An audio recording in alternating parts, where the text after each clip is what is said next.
ఓం నమ శివాయ, ఓం నమ శివాయ, ఓం నమ శివాయ. శ్రీశైల మల్లికార్జున పరమహంస ఆశీస్సులు మీ అందరికీ ఉండాలని కోరుకుంటూ 8వ తారీఖు నుంచి 14వ తారీఖు దాకా వార ఫలాలను చూద్దాం. సింహరాశి వారికి ఎలా ఉంటుందో చూద్దాం. సింహరాశి వారికి ఈ పని అనుకున్నా కూడా కొంత క్లారిటీగా ముందుకెళ్ళే అవకాశం, వృత్తిపర విషయాల్లో డెవలప్మెంట్ ఉండే అవకాశం, కొత్తగా ఏదైనా పనిచేసే విషయాల్లో కొంత క్లారిటీ రావడానికి అవకాశం కలిగి ఉంటారు. వ్యక్తిగతమైన ఆలోచనలు కానీ వ్యక్తిగత విషయాల్లో క్లియర్గా ఉండడానికి కొంత డెవలప్మెంట్ ఉండే అవకాశం కూడా కలిగి ఉంటారని చెప్పుకోవచ్చు. తర్వాత వ్యవస్థాపకమైన విషయాలు అంటే వ్యవసాయ సంబంధితులు కానీ ఉద్యోగపర విషయాలు కానీ కొంత డెవలప్మెంట్ ఉండే అవకాశం కానీ కొంత అనుకూలమైన ఫలితాలు ఉండడానికి అవకాశం కలిగిస్తాడు. ప్రయత్నాలు ఏదైనా చేసేటప్పుడు మాత్రం కొత్తగా ఏదైనా చేసేటప్పుడు చేయాలనుకున్నప్పుడు మంచి డెవలప్మెంట్, మంచి సక్సెస్ రావడానికి అవకాశం కలిగి ఉంటారని చెప్పొచ్చు. తర్వాత వ్యక్తిగతమైన నిర్ణయాల విషయాల్లో మాత్రం ఈ రాశి వారు కొంత జాగ్రత్తలు పాటించగలిగితే చాలా మంచిదని చెప్పుకోవచ్చు.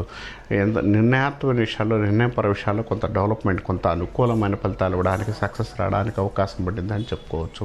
కొత్త ప్రయత్నాలు ఏదైనా చేసే విషయంలో ముందుకెళితే మంచి డెవలప్మెంట్, మంచి అనుకూలమైన ఫలితాలు ఉండడానికి సింహరాశి వారికి అనుకూలమైన ఫలితాలు ఇవ్వడంతో పాటు శివారాధన, విష్ణు ఆరాధన చేసుకోవడం మంచి ఫలితాలు ఉంటాయని చెప్పుకోవచ్చు.